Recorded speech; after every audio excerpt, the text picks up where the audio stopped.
안녕하십니까. 12시에 반가운 얼굴 박민영의 SNS 박민영입니다. 오늘 더위를 가시게 해줄 좀 비가 온다고 했었어요. 그런데 비가 오다 만다고 이 날씨 예보가 바뀌더라고요. 날씨가 뜨거울 때는 증시가 그건 같이 가주지 않더니 또 그건 오늘의 날씨는 따라가나 봐요. 증시가 오르다 맙니다. 결국 하락 전환했고요. 코스닥은 또다시 낙폭을 키우고 있습니다. 외국인의 매도가 상당히 부담으로 작용을 하고 있고요. 바이오 종목들에 떨어지는 건 뭐 쳐다보고 있으면 바라볼 수가 없을 정도로 낙폭을 키워나가고 있는 오늘입니다. 내가 뭘 잘못했나 이렇게 생각하시는 분들도 많으실 것 같아요. 나의 선택이 어디서부터 어떻게 꼬인 거지라고 고민하시는 분들도 계실 거고요. 그런데 오늘 누군가 저에게 이런 위로를 건네더라고요. 지금은 나라 혹은 증시 탓을 해야지 개인 투자의 선택을 탓할 때는 아닌 것 같다라고 이야기를 했습니다. 너무 자책하지 마시고요. 물론 이게 100% 맞는 얘기는 아니겠지만요. 여러분 스스로도 조금은 본인의 위로해 가면서 투자 전략을 수립해 보시길 바랍니다. 저희 시간 함께 이야기 나누면서 또 고민 한가득 풀어내가도록 하죠. 박민영의 SNS 시작합니다.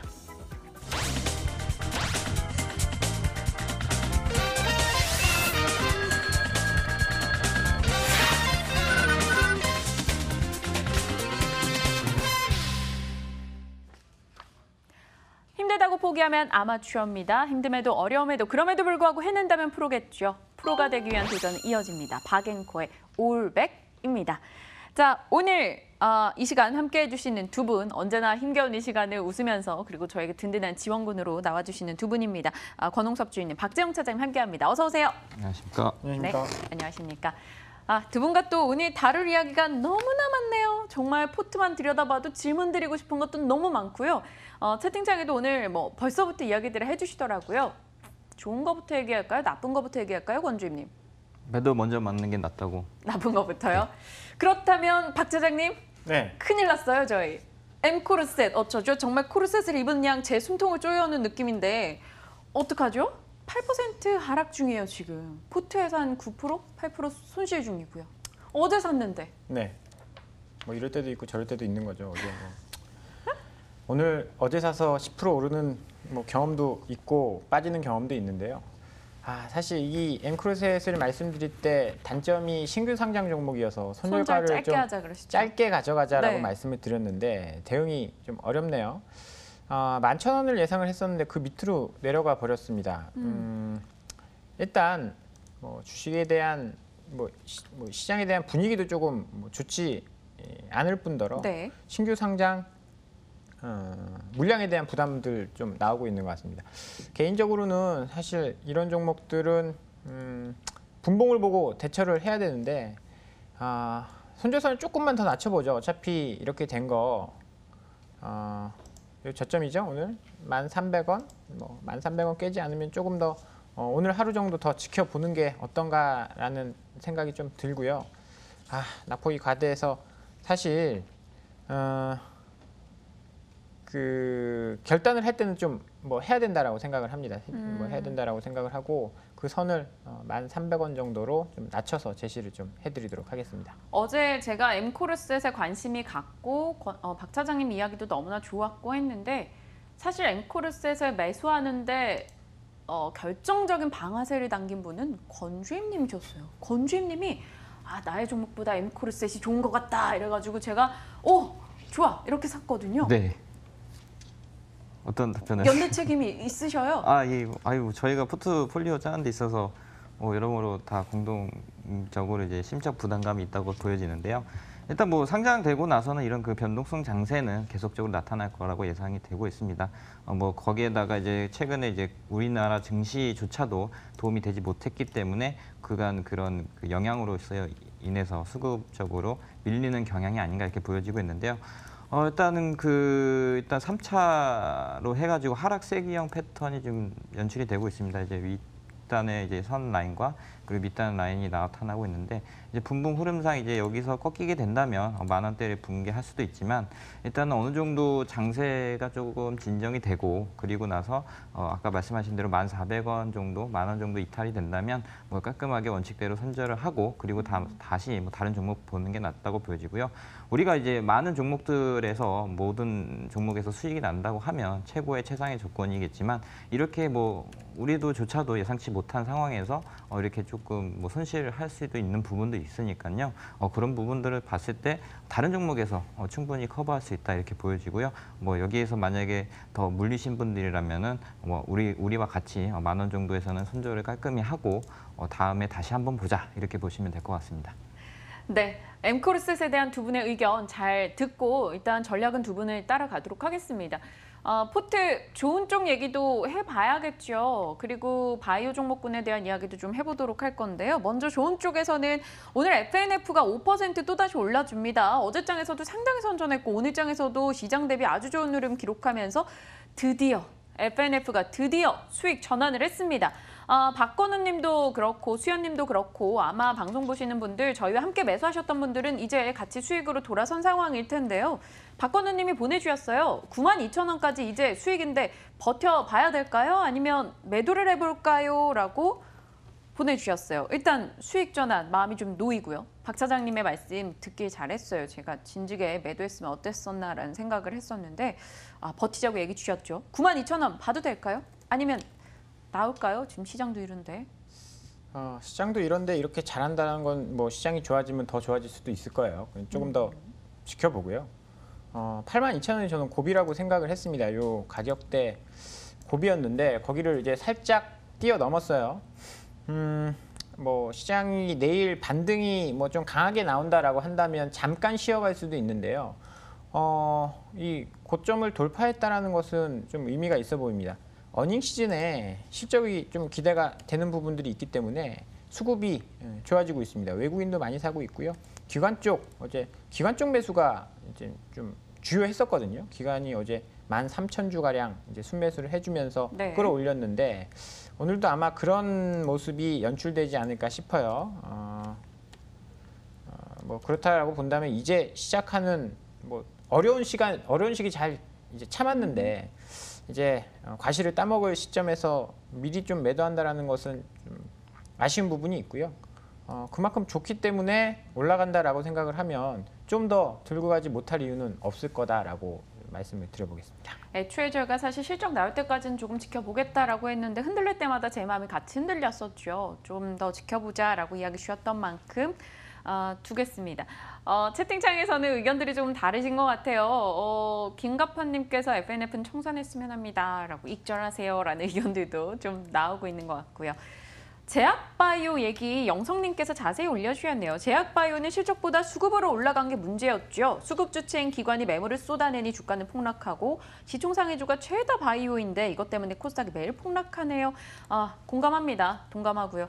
오늘 뭐 셀트리온 SK 5% 급락 중이죠. 바이로메드, 뭐 HAB 말할 것도 없고요. 깝깝한 종목들이 많습니다. 바닥인 줄 알았는데 정말 이제 끝인 줄 알았는데 아니더라고요. 바이오건님. 네.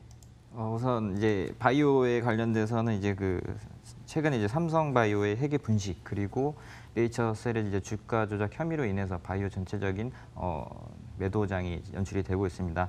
현재 이제 23일이었죠. 이제 금융위원회에서는 금융당국에서는 이제 앞으로 이제 바이오주 관련된 이런 회계 부분과 회계 감리 부분에 대해서 다시 한번 재조사를 하고 거기에 대해서 명확하게 빠른 시일 내에 결과를 도출하겠다 이렇게 나왔는데요. 우리가 지금 업계에서 짐작하기로는 한 10월에서 11월 정도까지는 이런 바이오에 대한 감리 부분이 어느 정도 계속적으로 진행될 거라고 예상이 되고 있고요. 그렇게 본다면 이제 거기에서도 특출난 그런 기업들은 좀 약간 이제 거기에 대해서 상대적으로 수혜를 받음으로써 9월, 10월 정도에서는 다시 한번 제약바이오가 상승하지 않을까 이렇게 나타나고 있습니다. 그간 이제 뭐 앞서 말씀드렸다시피 외국인과 기관의 수급에 의해서 기대감만으로 올라갔었는데 그 가운데서도 이제 우리 개인들도 역시 그게 기대 편승해서 어느 정도 이제 상투를 하면서 이제 나타났다고 보여지고 있고요. 그렇지만 이제 향후에 지금 현재 정부 정책이라든지 그리고 지금 대기업들과 그리고 글로벌적으로 보자면 전 세계는 지금 현재 바이오 제약 쪽에 많은 투자를 하고 있다 이렇게 보시면 될 것 같고요. 정부 정책에서도 첨단 산업 의료법이라든지 아니면 의료기기 정책에 대한 완화 이런 부분들이 계속적으로 바이오 제약 쪽에 많은 기대감으로 쏠리고 있다고 보여지기 때문에 현재 시점에서는 어느 정도 조정 단계에 있다 이렇게 보시면 될 것 같고요. 그 향후에 이제 감리 부분, 그러니까 우리가 이제 옥석 가리기를 이제 나서야 되는데 그런 부분들을 좀 선별적으로 투자를 해서 어쨌든 코스닥과 코스피, 그러니까 코스피에서는 이제 제약주들이 올라가겠죠. 뭐 녹십자라든지 유한양행, 동아 ST 이런 그 대형주들이 올라가겠고, 코스닥의 경우에는 이제 뭐 신라젠, 셀트리온 헬스케어 이런 부분들이 있지만 궁극적으로 보자면은 우리가 향후에 그 표적 항암 치료제 카티라든지 아니면 이제 줄기세포가 관련된 어느 정도 희귀 질환에 관련된 그런 FDA 임상이 허가가 난 그런 그 종목들 위주로만 이제 올라갈 거라고 예상이 되고 있기 때문에 뭐 그 줄기세포 치료라든지 아니면은 이제 그 임상의 전임상 단계 이렇게 좀 불확실한 그런 종목과, 그리고 우리가 마지막으로 확인해야 될 사항이 뭐냐면 미국 바이오 회사의 일부 지분을 갖고 있어서 지분폭 이익이 예상이 된다. 이런 그 테마를 성격을 띈 종목들은 그 지양하시고요. 본업에 충실하고 있는 그 제약바이오 위주로 투자를 저점 매수하는 투자 전략이 좋아 보입니다. 네, 참. 그 본질이 탄탄한 제약바이오가 뭘까에 대한 확신이 사실 부족한 게 제일 문제가 아닐까 싶어요. 우리가 삼성바이오로직스, 셀트리온이 이렇게 흔들릴 거라고 생각 못했거든요. 이제 과거에 우리가 이제 2008년도로 이제 회귀를 해보자면 셀트리온도 계속적으로 재고에 대한 불확실성, 그리고 이 회사가 그 약에 대한 임상에 대한 뭐 기대감 이런 부분들이 계속 불확실성이 됐지만, 결과론적으로 보자면 램시마의 경우에는 2,300억 원을 들여가지고 결국에는 이제 상업화에 성공하지 않았습니까? 그 가운데서도 이제 2대 주주였던 이제 그 싱가포르 국부펀드인 이제 테마섹이 거기에 대해서 상당 부분 차익을 느꼈고요. 그러니까 이제 어떻게 보면은 이 회사를 계속 공부하고, 그리고 이런 그 거대 기관에 대한 수급이 뒷받침되는, 그러니까 어느 정도 이게 기대감만으로 가는 것이 아니라 어느 정도 그 임상에 대해서 성공 확률이 있다는 것에 대해서 투자를 했기 때문에 10배 내지 20배 이상의 수익률이 나타날 수 있다는 거죠. 그렇지만 우리 개인들은 거기에 대해서 전문 분야도 아니고, 그리고 그렇다고 해서 뭐 우리가 10배, 20배를 노리고 들어가는 게 아니라 그냥 상승 흐름 속에서 20, 30%의 약간의 수익률을 추구하면서 이제 접근을 하는 거기 때문에 거기에 대해서 이제 조금 그 손실률이 크다 이렇게 말씀드릴 수가 있겠고요. 바이오 제약은 한마디로 말해서 단타는 나올 수도 있겠지만, 궁극적으로 보자면 내가 이 회사를 찾아가고, 그리고 이 회사 가서 IR을 듣고, 그리고 기관들은 어떤 그 방향으로 보고 있는지 그런 부분들을 명확하게 이제 자기 투자 판단하에 접근을 해야지, 뭐 공시 보고 여기서 뭐 수주가 낮다더라 아니면 에러를 했다더라 이렇게 뒤쫓아서 쫓아가서 매수를 하기보다는 아까 앞서 말씀드린 대로 어느 정도 좀 공부를 하시고, 그리고 기관의 수급이라든지 뭐 이런 그 주주 구성들의 현황을 보고, 또한 이제 전문가들의 의견을 덧붙여서 좀 공부를 하시면 향후에는 좋은 수익률이 나지 않을까. 그러니까 단기간 뭐 6개월, 1년 이렇게 보지 마시고, 뭐 그런 종목들은 한 10년, 뭐 5년 이렇게 중장기적으로 하셔야지 수익률이 극대화된다 이렇게 보시면 될 것 같습니다. 알겠습니다. 저희 포트에는 담기가 좀 어려울 수가 있겠네요. 일단은 저희가 이 방송이 뭐 개편 때도 계속 있겠죠? 있을 거라 생각하지만 뭐 10년 보고 투자할 수는 없으니까. 일단 바이오 종목군에 대해서는 기운이 다시 살아난다고 한다면 그 안에서 또 바이오건이 좋은 종목을 주실 겁니다. 그때까지 조금 저희는 포트에 넣지 않고 버텨보도록 할게요. 두 남자의 종목으로 곧장 가죠. 그리고 나서 지금 채팅창에 올라오는 종목들에 대해서도 이야기를 나눠보겠습니다. 오늘 두 남자의 종목 곧장 열어보겠습니다. 박재홍 차장님의 종목은요, 실리콘웍스, 사마콘덴서입니다. 그리고 권홍섭 주임님의 종목은 지니뮤직, 엔지스 테크놀로지입니다. 뭐부터 들어볼까요? 박 차장님의 실리콘웍스부터 가볼까요? 사실 최근에 이제 IT 이야기가 굉장히 좀 꺼려지는 그런 시장이에요. 반도체 쪽이 안 좋다 보니까. 네. 그러다 보니까 최근에 이제 새로운 컨셉은 낙폭과대죠. 현대차가 올라오고 LG 디스플레이가 올라오고 그렇습니다. LG 디스플레이가 올라온다라는 것에 좀 착안을 해보면요, 거기에 관련된 중소형주들 지금 정말 눈물 없이 못 볼 정도로 많이 빠져 있습니다. 특히 디스플레이 장비 업체들은요, 뭐 대부분 이름 들어봤다 한 종목들 다 신저가예요. 뭐 원익 IPS, 테스, 뭐 이런 종목들 예전 몇 년 전까지만 해도 정말 코스닥 시장에서 굉장히 두각을 나타냈었던 종목이거든요. 그런데 주가가 굉장히 많이 빠졌죠. 이유는 LG 디스플레이에도 있고요, 패널 가격에도 있고 뭐 여러 가지가 있습니다. 이 실리콘웍스도 그래서 주가가 많이 빠졌는데요. 이 회사가 사실 가지고 있는 이제 능력치라든지 아니면 그룹 내에서의 위상에 비해서 주가가 굉장히 저평가되어 있습니다. 이 회사는요, LG전자에서 유일하게 반도체 쪽을 하는 게 실리콘웍스고요. LG전자가 이쪽을 다 밀어주고 있습니다. 원래 실리콘웍스는 꽤 예전이었죠. 애플 관련주였어요. 애플 이 아이패드에 이 타이밍 컨덴서 뭐 이런 것들을 납품하던 회사였는데 꽤 네. 전도 유망했었죠. 그래서 LG전자가 야 이거 잘 되겠다라고 해서 사버렸습니다. 그런데 이 업체가 앞으로 계속 이제 좋아질 것이다 아니면 뭐 하는 이유는 가지고 있는 능력이 굉장히 뛰어납니다.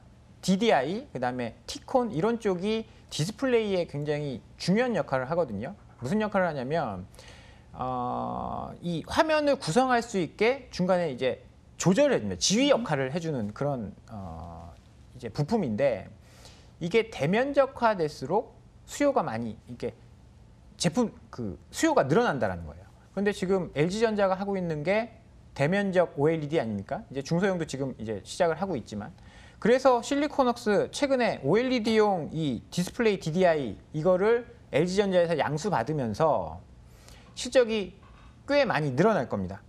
LCD에 비해서요, OLED가 조금 더 그 화소수가 높고 밝잖아요. 밝고 네. 선명하잖아요. 그래서 DDI 수요가 3배 정도 더 필요하다라고 합니다. 그러면 산술적으로 LCD 쪽에만 납품할 때보다 OLED에 납품하면 3배 정도의 매출을 더 낼 수 있다는 거죠. 거기 수익성까지 볼 수 있는 거고요. 여기 이제 향후 자동차용 위치 변화 감지 센서 이것도 이제 납품을 하고 있거든요. LG전자가 차세대 성장 동력으로 VC, 그러니까 자동차용 부품 이쪽 사업부를 굉장히 키우고 있거든요. LG전자의 향후 먹거리가 자동차 부품이다라는 측면에서는 여기도 사실 수혜를 받을 수 있다라고 보면 좋을 것 같고요. 최근에 디스플레이 장비 쪽, 부품 쪽 주가가 굉장히 안 좋습니다.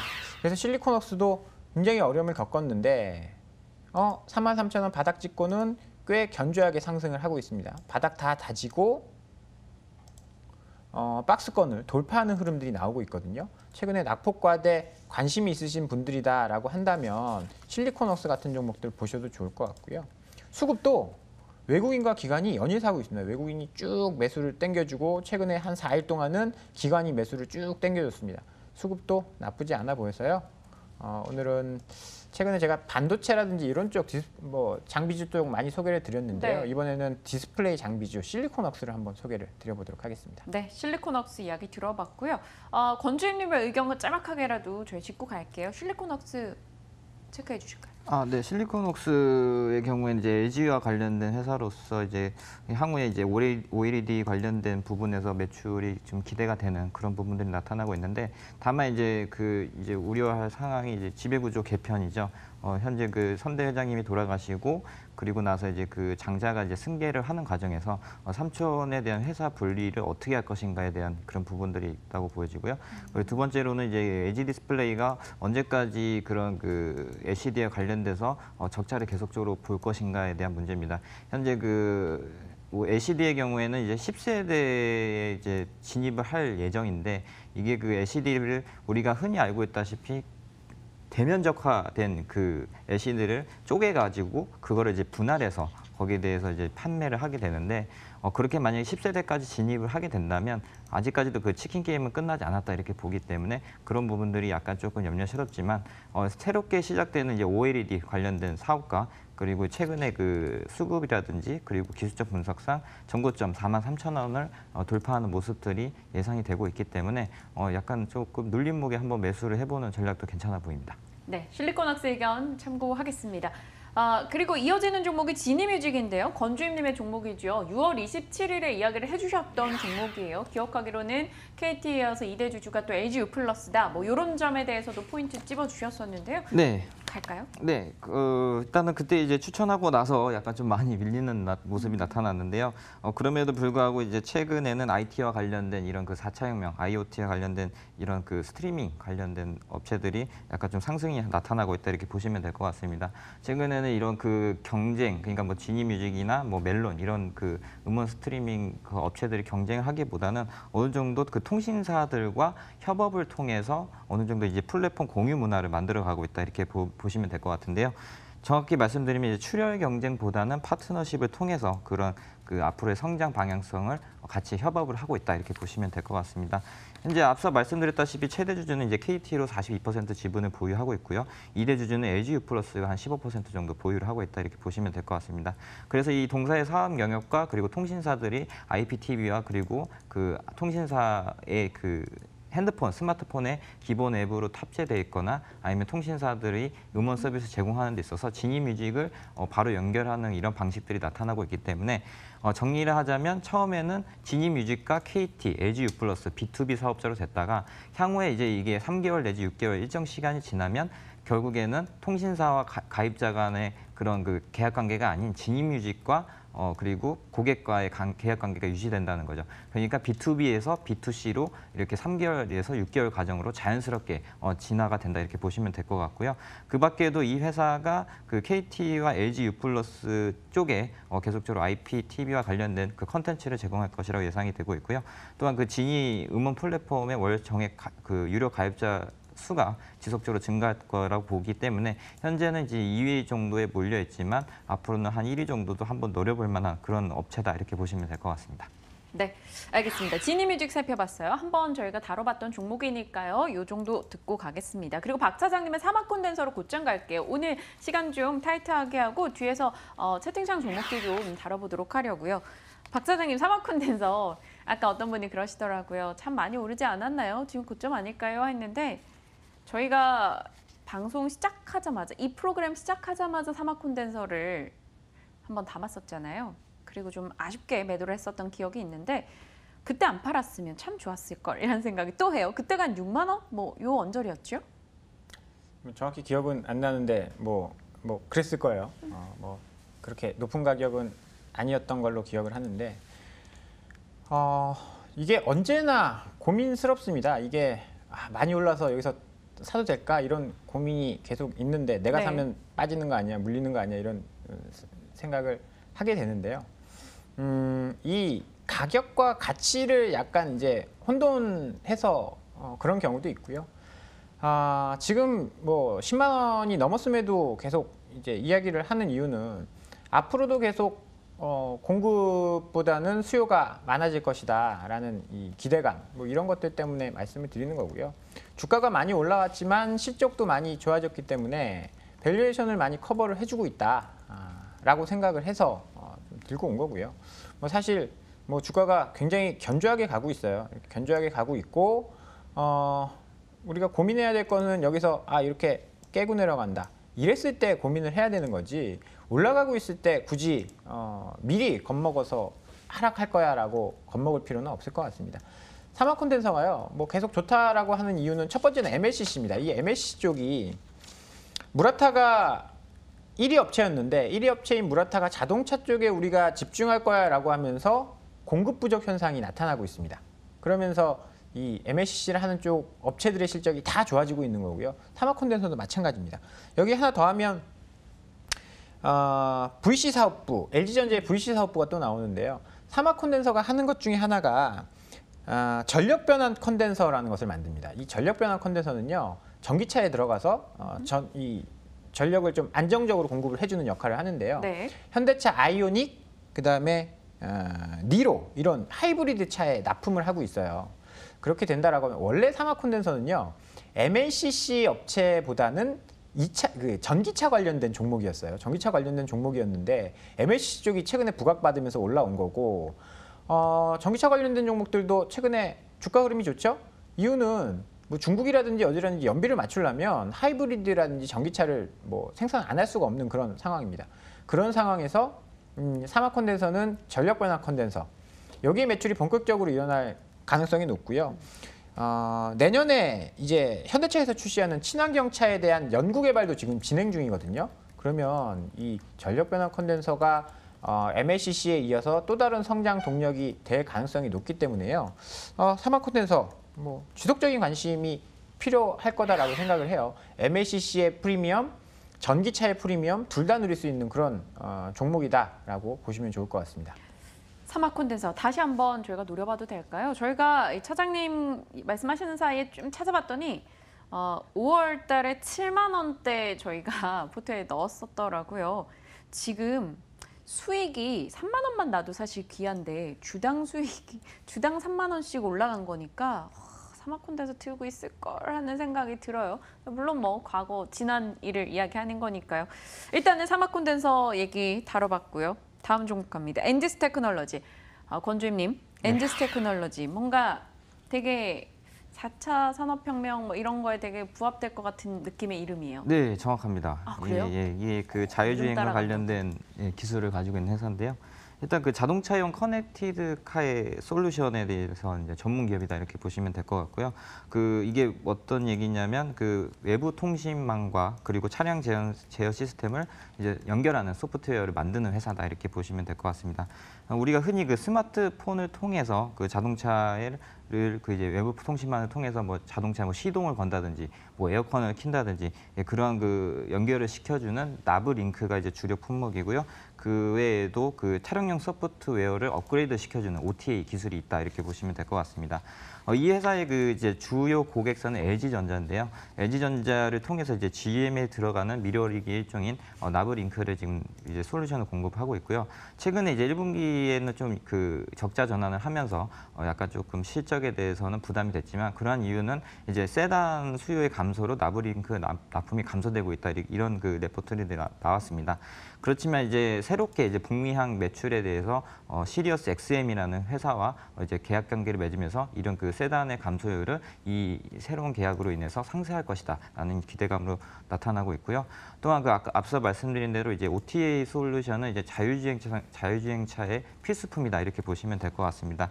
우리가 흔히 이제 SD 카드를 뽑아가지고 컴퓨터를 연결해서 업그레이드하는 방식을 바꿔서 우리가 과거에 이제 초창기 모델이죠. 그 예전에 현대차의 이제 고급 차에만 들어가는 이제 모젠이라는 그런 시스템이 있습니다. 모젠. 모젠요? 에쿠스나 이제 모르시나요? 되게 이제 오래전에 2000년 초반 모젠이라는 이제 모젠? 우리가 박사님 아세요? 블루링크 전 맞습니다. 버전인가요? 예, 아. 초창기. 그러니까 그때는 이제 거기에도 전화번호가 부여돼가지고 네. 그렇게 해서 이제 통신을 하면서 자동차랑 이제 통신을 하는 이제 그런 단계였는데 지금은 이제 그러한 그 세대를 뛰어넘어서 이제 OTA 솔루션은 그냥 무선으로 그냥 업그레이드도 자유자재로 하고 그리고 이제 실시간으로 이제 최신 작동을 하기 위해서 업그레이드를 계속적으로 하는 그런 그 연동된 시스템을 말씀드리는데 최근에 이제 이런 그 점들이 이제 계속적으로 자율주행에 대해서 부각이 되면서 이제 중국 쪽에서는 지리 자동차 그리고 이제 일본 쪽에서는 도요타 자동차로부터 이 솔루션에 대해서 수주를 확보했다 이런 뉴스가 나오고 있고요. 네. 국내 완성차 업체도 지금 협의 중이라서 향후에 이제 5G가 이제 상용화가 되고 그리고 자율주행 시대에 도입이 된다면 이 회사의 이 소프트웨어가 급진적으로 판매될 것이다 이런 기대감으로써 상승할 수 있다 이렇게 보시면 될 것 같습니다. 현재 이제 기술적 분석상 그 이제 주봉 흐름을 보시는데요. 21선을 약간 좀 이제 한 번에 이제 주가가 이제 글로벌 증시가 이제 나빠지면서 한번 이제 이탈을 했었지만 그럼에도 불구하고 21선을 안착하면서 지속적으로 이제 우상향을 하고 있다는 점은 좋다고 보여지고요. 수급적으로 보자면 기관에 아직 수급 물량은 들어오지 않고 있습니다만 외국인들과 그리고 외국인의 수급을 받쳐서 어느 정도 한 4만 원대 가격만 올라가게 된다면 기관에 다시 한번 수급이 들어올 수도 있다고 보여지기 때문에 그때까지는 한번 노려볼 만하다. 그리고 단기적으로는 그 전고점 목표가의 35,000원 정도로 달성할 수 있다고 보여지기 때문에 한번 관심 있게 봐야 되지 않을까 해서 가져왔습니다. 엔지스 테크놀로지 얘기 들어봤습니다. 제가 사실 권지임님 이야기 들으면서 채팅창 보면서 엄청 웃고 있었어요. 많은 분들이 지금 시장이 힘드니까 기도 매매하자, 아니다, 동전 매매하자, 뇌동 매매하자, 주술 매매하자, 뭐 많은 다양한 이야기가 나오고 있어요. 케빈 킴님이 주술 매매요, 윙그리드 라비오사, 아니에요 이거. 윙가르디움 라비오사 이거 해리포터에 나왔던 질문. 제가 해리포터 정말 열심히 봤었거든요. 그것뿐만 아니라 뭐 동전 던져서 매매하세요. 강아지 사료에서 강아지가 종목 고르게 해도 될 것 같아요. 뭐 이런 얘기들도 나올 정도로 지금 뭐 시장이 흉흉하니까 다들 뭔가 간절하게 뭘 하고 싶다 이런 느낌이 드시는 것 같아요. 제가 채팅창 얘기하다가 종목 얘기를 뛰어넘을 뻔했네요. 박 사장님, 엔지스 테크놀로지 어떻게 보세요? 뭐 일단 이 자율주행이 한번 이제 붐이 일었었잖아요. 네. 전기차와 함께 한번 이제 뭐라고 해야 될까요? 테마를 형성했다라고 할까요? 붐을 일었었는데 지금 자율주행은 잠시 좀 쉬어가는 그런 모습인 것 같아요. 전기차가 한번 움직이고 일단은 이쪽도 자동차에서는 좀 빼놓을 수 없는 뉴스거든요. 왜냐하면 지금 일반 차가 잘 안 팔리니까 네. 뭐 전기차라든지 자동차 쪽에 투자는 해야 되는데 현대차, 기아차에 하기 조금 뭐 찝찝하고 실적도 안 좋고 그래서 2차 전지라든지 뭐 자율주행 이런 쪽에 관심을 많이 가졌었는데 네. 한동안 쉬었습니다. 그러면 한번 또 움직일 때가 됐어요. 결국은 자동차 쪽은 이제 신기술이 이 두 가지거든요. 전기차와 뭐 혹은 수소차와 이제 신재생 에너지와 이 자율주행인데 언제 터질까 이 시간의 문제입니다. 그래서 좀 시간 여유가 있으신 분들은 뭐 그리고 자동차 쪽에 투자에 관심이 있으신 분들은 괜찮은 대안이 될 수 있다라고 보고요. 조금 뭐 아쉬운 건 수급들이 잘 안 잡히고 있어요. 그래서 시간을 조금 줄이고 싶다라고 한다면 외국인이라든지 기관 수급이 들어오는 시점 뭐 그것을 노려서 한번 투자를 해보시는 것도 시간을 좀 단축하는데 도움이 좀 될 수 있지 않을까라는 생각이 좀 드네요. 지금은 사실 할 수 있는 게 많지는 않은 것 같아요. 열심히 뭐 수급 체크하고 이슈 체크하면서 종목 들여다보는 수밖에 없는 것 같다 이런 생각이 들고요. 저희 이야기 나누는 동안 그래도 엠코르셋이 조금은 낙폭을 줄이는 느낌도 살짝 들고 있고요. 한 7% 정도 앞서 막 9% 정도 빠지고 있었는데 지금 7% 정도 빠지고 있는 상황입니다. 많이도 공감하시네요. 진짜 요즘 같은 장에 종목 선택하기가 너무나 힘드네요. 위로가 안 되는 장입니다. 라고 이야기도 올려주고 계시고요. 저도 사실 그래요. 12시 오기 전에 솔직한 심정으로는 오늘 연차 쓸 걸 그랬나? 이런 생각이 들 정도로 지수 보고 있으면 여러분 앞에 이렇게 서서 얘기하는 것도 여러분들도 심정이 안 좋으실 텐데 저 또한 뭐 좋진 않겠죠. 푸트 상황 꾸리고 있으니까. 그치만 뭐 어쩌겠습니까? 다 팔고 현금화 시킬 거 아닌 이상 들여다봐야 되고 열심히 또 이겨 나가 봐야겠죠. 음악이 나올 시간이 됐죠? 하지만 오늘 음악은 나오지 않을 겁니다. 제가 빠르게 말씀드릴게요. 오늘은 매도 어떤 것도 하지 않을 거예요. 푸트 좀 건드리지 않고 지켜보겠습니다. 상황을 좀 더 지켜볼 거라서요. 그리고 오늘 앞서 음악 안 나와줘도 되는데 네, 일단 오늘 저희 채팅창에 나왔던 종목들 얘기 좀 해보죠. 고민들이 많으신 것 같아서 이 두 분의 의견도 함께 공유하고 싶어서 질문을 드려보겠습니다. 유닛 테스트 이야기 있었고요. 티웨이홀딩스 이야기도 있었고 하나금융도 있었습니다. 그리고 KMW도 있었고요. 티웨이홀딩스 박 차장님의 종목이셨는데 지금 오늘 좀 올라오는데 대응을 어떻게 해야 할까요? 라고 질문을 주셨어요. 한 분이. 올라오면 일단 좀 정리를 하시는 게 저는 좋을 것 같아요. 티웨이항공의 공모가가 굉장히 낮게 책정이 됐거든요. 네. 그거는 뭐 사실 티웨이홀딩스 입장에서는 그렇게 좋은 뉴스는 아니고 뭐 유가가 뭐 조금 빠지고 있긴 하지만 유가가 좀 빠지고 있긴 하지만 전체적인 레벨 자체가 높은 상황이고요. 환율도 굉장히 비우호적입니다. 환율이 너무 높으면요. 네. 이 외화부채 이런 것들 때문에 조금 순이익이 많이 줄어들 수가 있고요. 그리고 여행 수요도 사실 환율이 이렇게 높으면 좀 줄어들지 않겠습니까? 내가 뭐 환전을 해야 되는데 달러가 너무 비싸다? 그러면 좀 떨어진 다음에 갈까? 뭐 이런 생각을 좀 할 수도 있을 것 같아요. 여러 가지 대외 변수가 다 좀 비우호적이어서 주가가 많이 빠졌기 때문에 좀 올라왔을 때 좀 정리를 하시는 게 저는 좀 좋을 거다라고 말씀을 좀 드려보겠습니다. 네, 티웨이홀딩스에 대한 의견 나눠봤고요. KMW 얘기 들어볼까요? 권주임님, 네. 통신 장비 쪽에 대해서 그동안 많이 얘기해 주셨었어요. 오늘 네. RFHIC가 올라가니까 아무래도 같이 좀 기대를 걸어보시는 것 같은데요. 네, 맞습니다. 이제 5G는 이제 아까 제가 나오기 전까지만 해도 RFHIC는 한 6% 정도 급등하는 그런 양상들이 나타났고요. 이제 하반기로 3분기, 4분기 갈수록 이제 그 어느 정도 수주에 대한 기대감으로써 올라갈 여력이 있다고 보여집니다. 일단 2019년 3월부터는 이제 5G 관련돼서 상용화가 계속적으로 이제 본격적으로 시동될 예정이고요. 그 밖에도 미국의 경우에는 11월 정도 되면은 그 주파수 경매가 이루어져서 5G에 대한 이제 글로벌 상용화가 시작이 된다 이렇게 보여지면 될 것 같습니다. 그러나 이제 최근 장세에 힘입어서 이제 수급적으로 이제 불리한 상황에서 견조하게 버티는 흐름이 나타나고 있는데 그 가운데서도 5G는 HRC는 이제 2차 전지와 함께 하반기에서 상승할 섹터다 이렇게 보시고 이제 저점에서 분할 매수하는 방법으로 접근하시면 될 것 같고요.